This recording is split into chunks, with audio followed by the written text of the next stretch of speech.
Bem-vinda, bem-vindo ao Agenda Pública no Ar, essa série de encontros virtuais, no qual a gente fala de problemas públicos complexos e a gente também fala de soluções viáveis.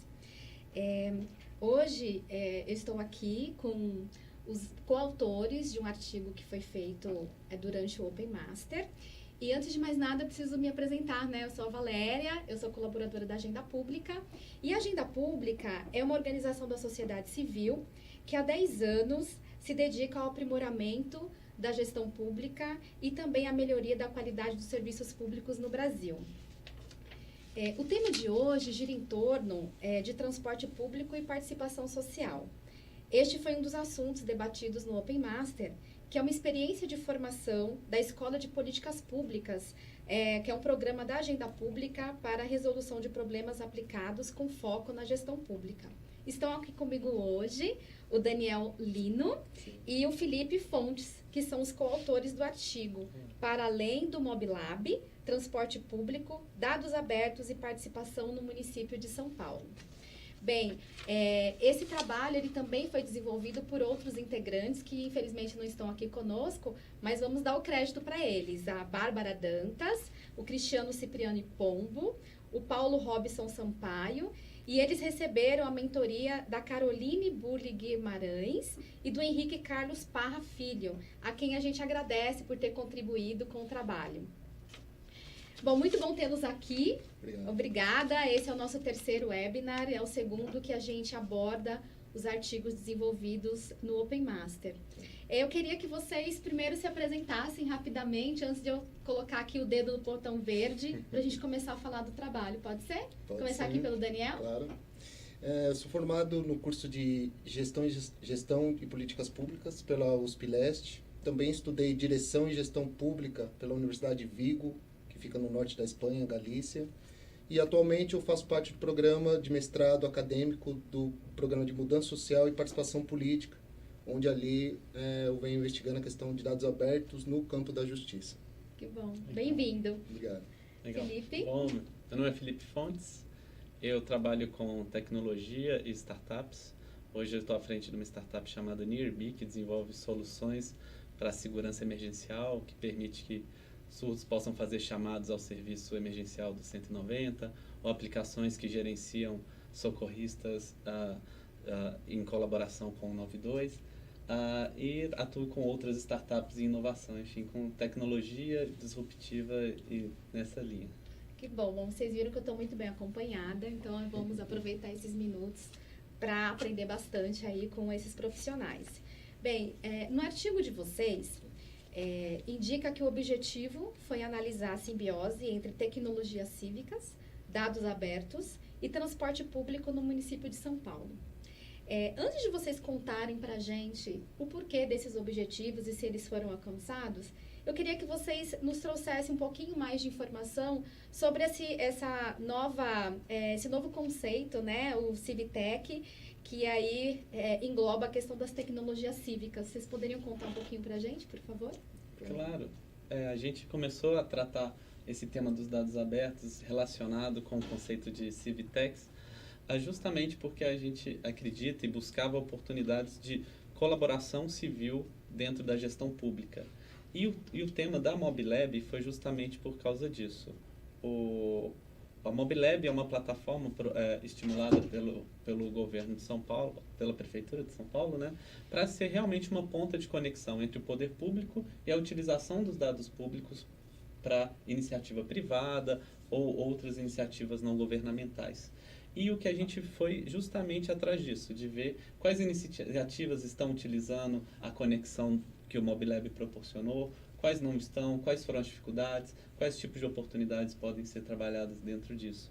E Civitec, enfim, acaba sendo qualquer tecnologia que ajuda a cidadania ou uma gestão pública que não tenha dependência direta com o governo. Por exemplo, uma plataforma que permite uma decisão democrática digital, ou uma plataforma que permite o orçamento participativo ocorrer de uma forma digital, ou mesmo plataformas que distribuem dados, por exemplo, aquele aplicativo que você consegue ver o horário do ônibus, que não é uma iniciativa pública, mas que coleta dados públicos para agregar maior valor nesse conceito de smart cities e tudo mais. Acaba que Civitex são essas startups que estão rodando dados públicos, que acabam impactando o cidadão, mas não tem necessariamente dependência, é até bom que não se tenha, seja independente, para prover esse valor.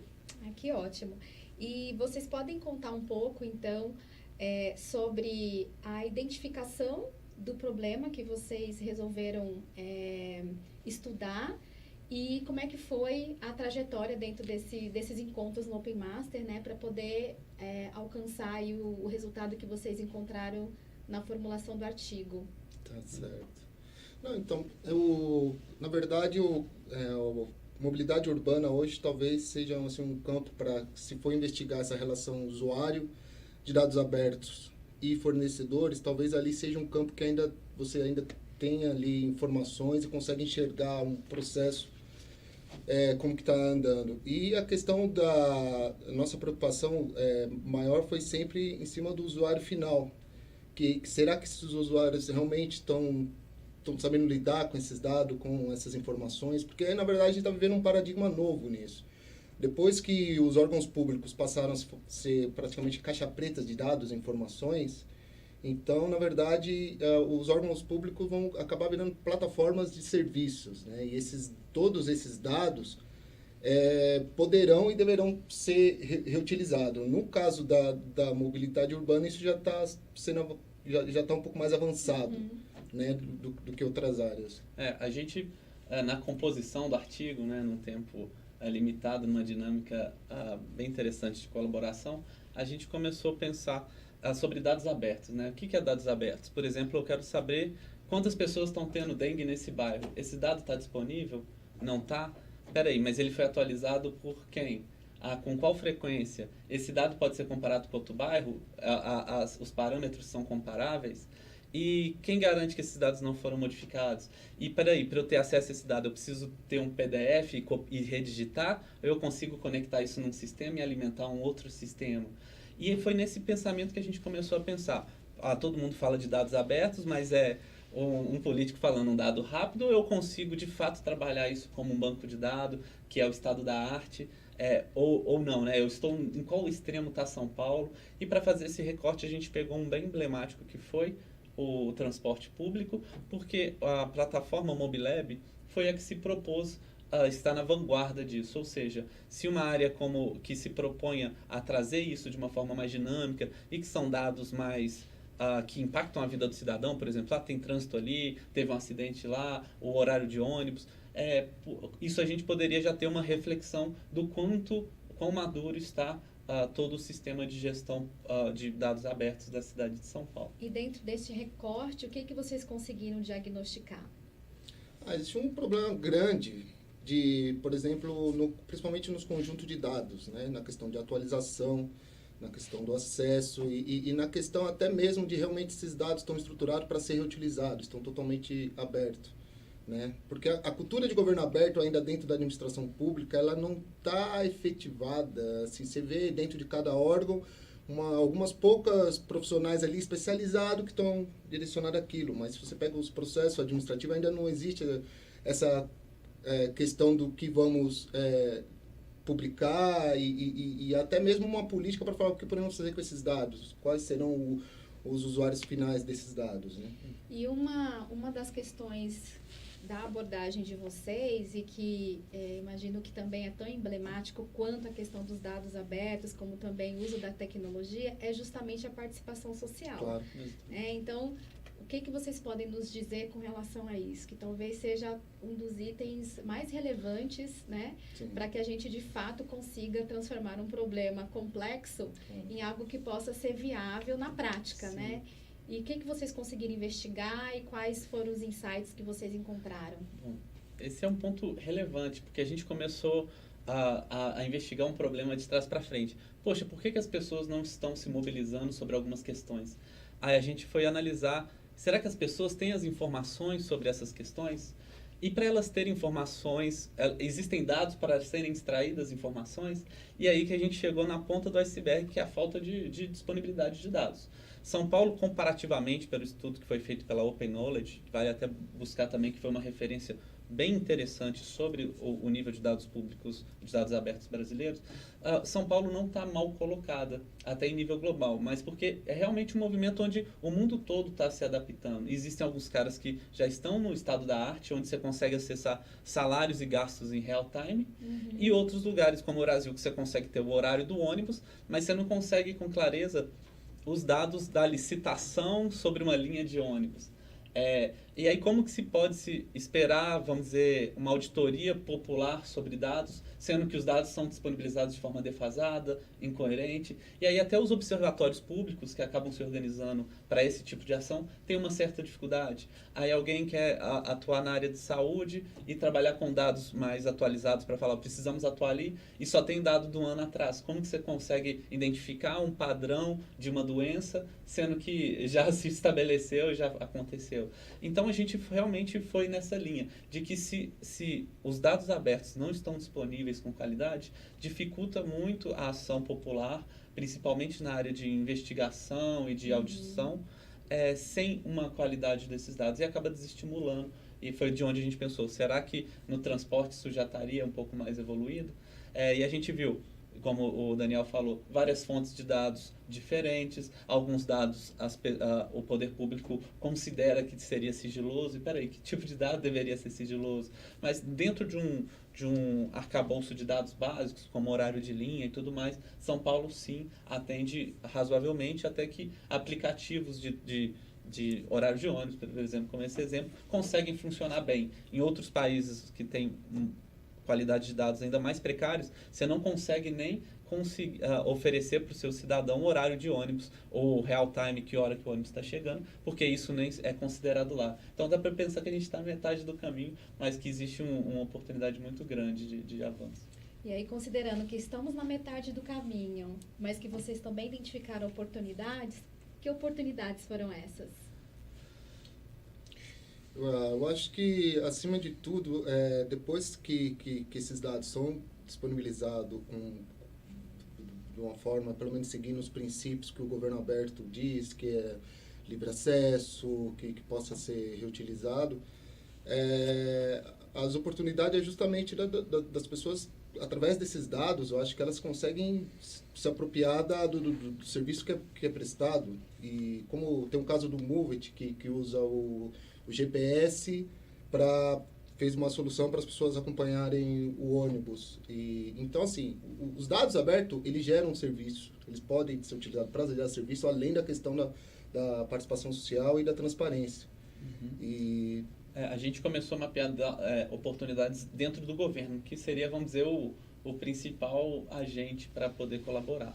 E aí seria, quando você fala dentro do governo, dentro da Secretaria por exemplo, Transporte? Houve há algum tempo, 2012, né, toda uma convenção sobre a gestão de dados abertos, mas ficou ainda naquela conversa inicial de que temos a intenção, mas ainda não havia de forma muito aprofundada quais dados podemos comparar, que tipo de situação deve ter. E a primeira oportunidade é um agente público que se encarrega dessa intraempreender dentro do governo, é buscar em outros patamares, por exemplo, associações de outras segmentos iguais em outros países, em outras localidades, que tipo de dados eles estão trabalhando. Existe na plataforma da saúde já plataformas de troca de boas práticas de dados. E, inclusive, esse caso que teve no Brasil na entrada do OCDE, uma das questões foi que falta clareza na política e nos dados e na gestão pública brasileira. E o grande fato disso é os dados não estarem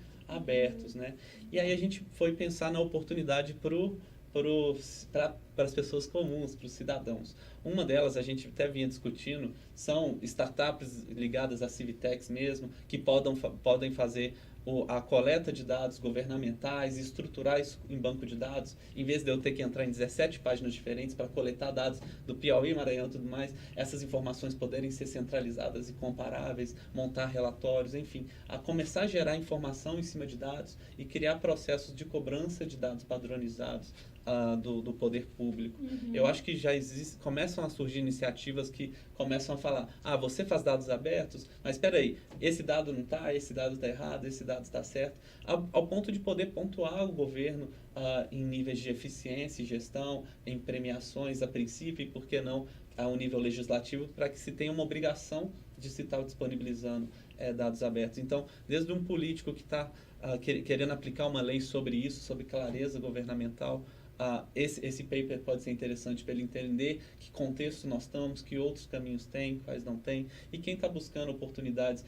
Por exemplo, eu quero fazer parte do Observatório de São Paulo sobre a gestão pública. Quais dados eu vou conseguir, quais eu não vou conseguir, como eu posso criar uma atração popular para que eu consiga esse dado. Vou pegar o gancho que você falou do cidadão e aí quero convidar você que está assistindo. Nós somos todos cidadãos, imagino que grande parte de quem está nos acompanhando se utilizam do serviço público ou tem interesse no assunto. Mande a sua pergunta para a gente, né? A gente vai ter o maior prazer em responder e saber um pouquinho mais aí do pessoal que estudou e que contemplou uma série de informações no artigo. A gente está esperando aí a pergunta de vocês. E aí, vocês colocaram a parte do trabalho em que vocês também buscaram, aí fizeram um benchmark de iniciativas ou boas práticas, né? Vocês poderiam citar a que talvez tenha chamado mais atenção ou a que vocês acreditam que é aplicável aqui no cenário de São Paulo e talvez de outros estados também? Legal. A gente fez alguns recortes, vale pegar até o paper para entender, por exemplo, o Poder Público de Gestão de Trânsito de Londres faz um trabalho muito eficiente de gestão de horários integrados, onde realmente a fluidez de informação com o cidadão chega a um nível do seu extremo. Por exemplo, por que não um aplicativo como um Waze ou 99, que está mensurando a qualidade do trânsito, poder influenciar na abertura ou no fechamento dos semáforos, que tem uma programação estática. Esses são os tipos de oportunidades onde a colaboração civil começa a influenciar.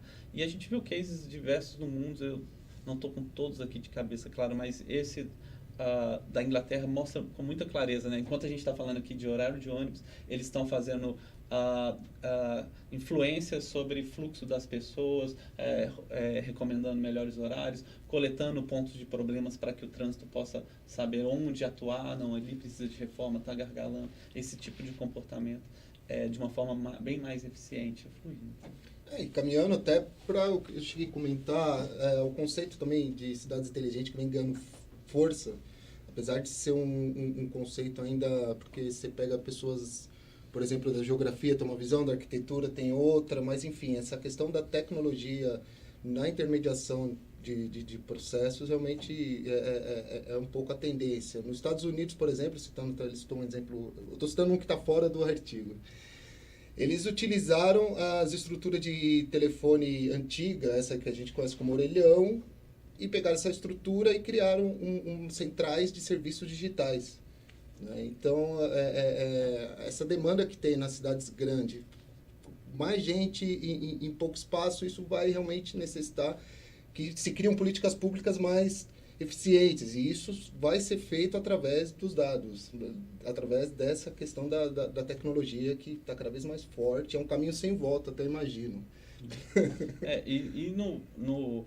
A gente fala assim, como coisas que podem melhorar, mas se a gente acha que o maior problema do Brasil em questão de gestão pública é corrupção, quando você passa a rastrear todos os tipos de movimentação, onde você consegue acessar historicamente como que foi dada uma licitação, qual o preço que passou, porque começa a se ficar muito mais fácil de auditar e de identificar desvios. E isso acaba que vira próprio processo. A pessoa para de entrar em atos ilícitos no momento em que ela sabe que está sendo tudo rastreado. Então, não adianta fazer sabendo que daqui 3 anos você pode ser cobrado porque aquilo ali que gerou informações. E, às vezes, o próprio cidadão tem maior interesse, maior qualidade em fazer análises sobre esses dados. Por exemplo, será que a auditoria da Receita está fazendo as análises corretas, porque eu não cidadão posso ter acesso a preços de coisa, do parafuso do estádio e falar, olha, naquela data teve 5 empresas que aplicaram um preço de parafuso mais barato e por motivos escusos elas não passaram, como que isso pode ser tratado e poder trazer essa bola para cima, né? Então, dados abertos essencialmente é aquela, como se chama, a vidraça de vidro, para todo mundo falar, tenho vidraça de vidro, vou tomar uma postura mais ética no meu exercer de uma função pública. Desculpa, Daniel. Não, imagina, e concluindo, potencializar mais a questão da governança, que é um novo também conceito da política que surgiu e que, na verdade, com a tecnologia tem realmente uma condição de você potencializar isso da pessoa, ela tem uma participação em toda a gestão do governante eleito, mas não só ali em votar, mas não, acompanhar as políticas públicas que estão sendo feitas, como realmente o orçamento.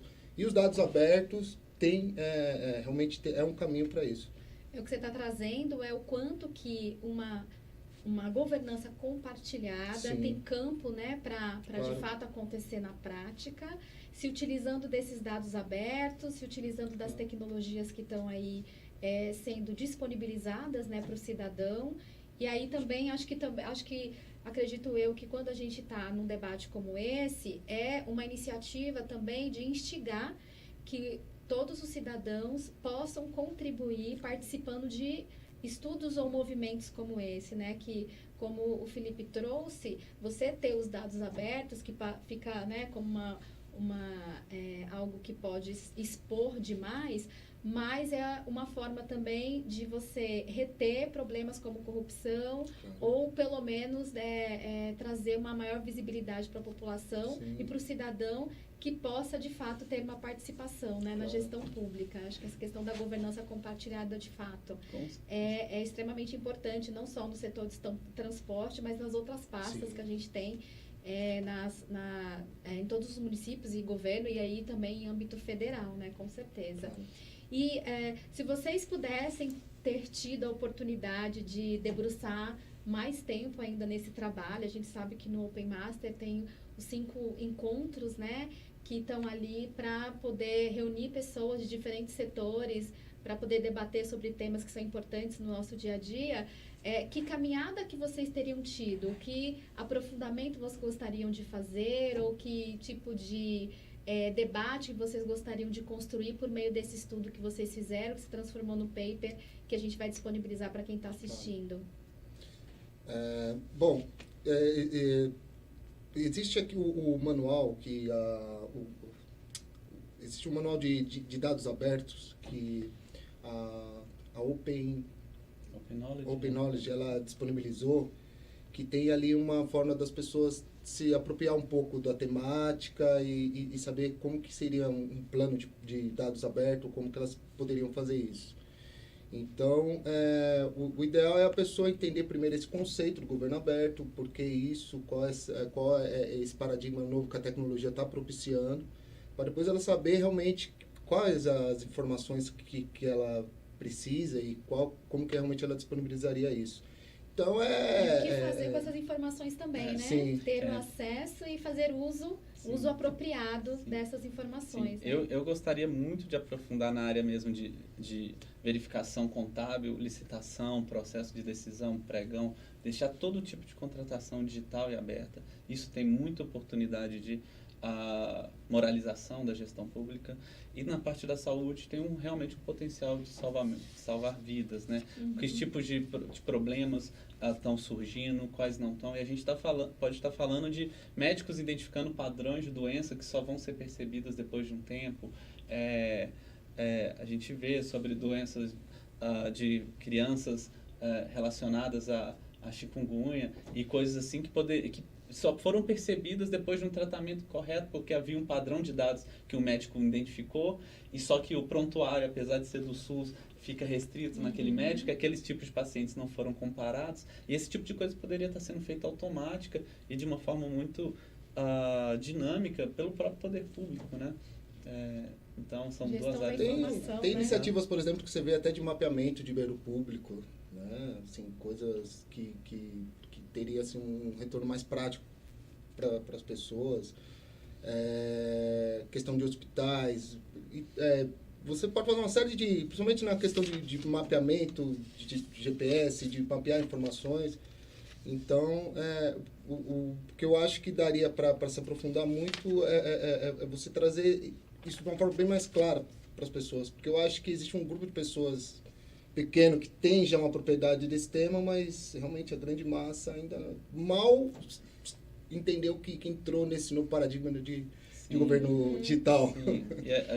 A gente vai encaminhando agora, né, para ir finalizando e voltando ao cerne da questão que vocês trouxeram, né, eu queria que vocês nos dessem a oportunidade aí de um breve spoiler, né, para quem ainda não leu o artigo, de colocar assim, né, pegando o título que vocês colocaram, né, para além do MobLab, transporte público, dados abertos e participação no município de São Paulo.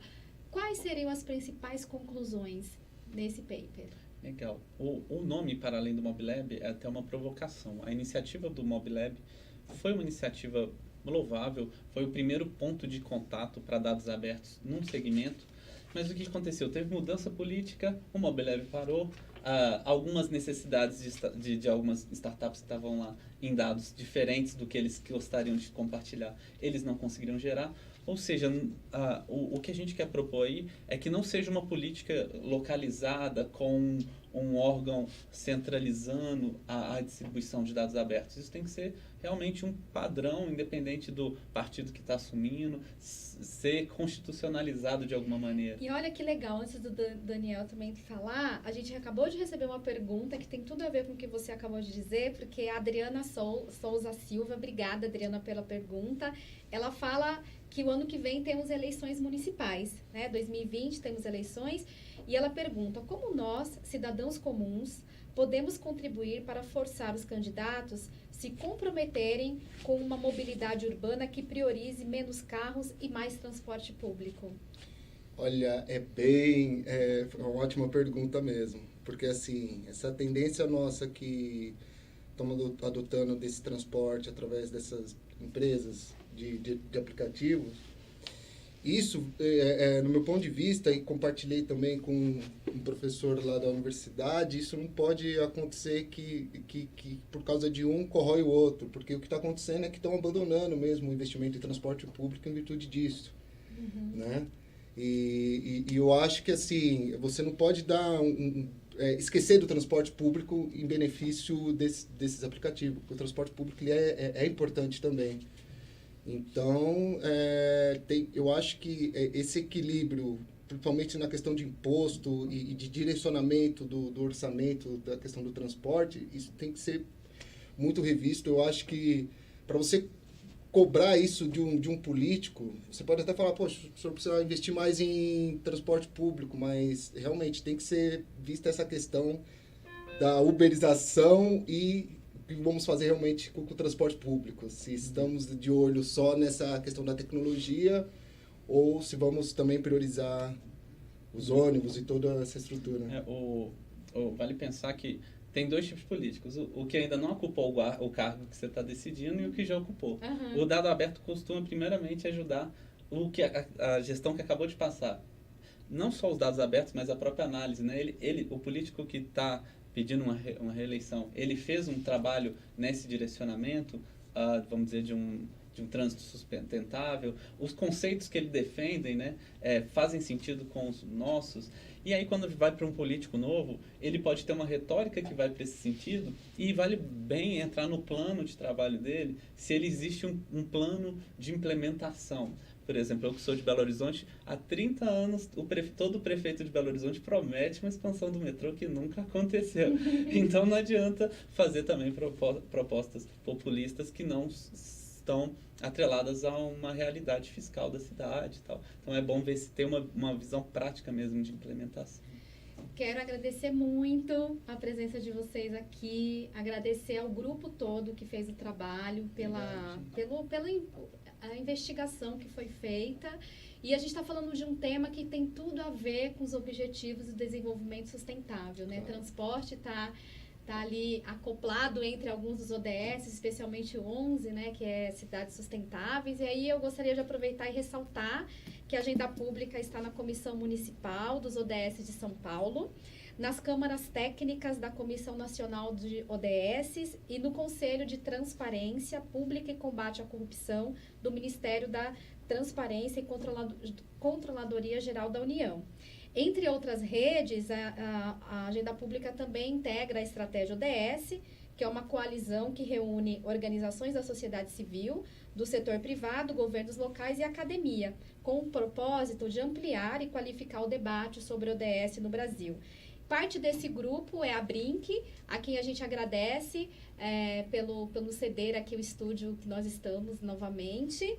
E falando em ODS, a gente quer finalizar convidando a todos a participar do Festival ODS, que está sendo promovido pela Agenda Pública. Vai acontecer no dia 13 de novembro, das 9 às 19 horas, na Biblioteca Mário de Andrade, aqui no centro de São Paulo.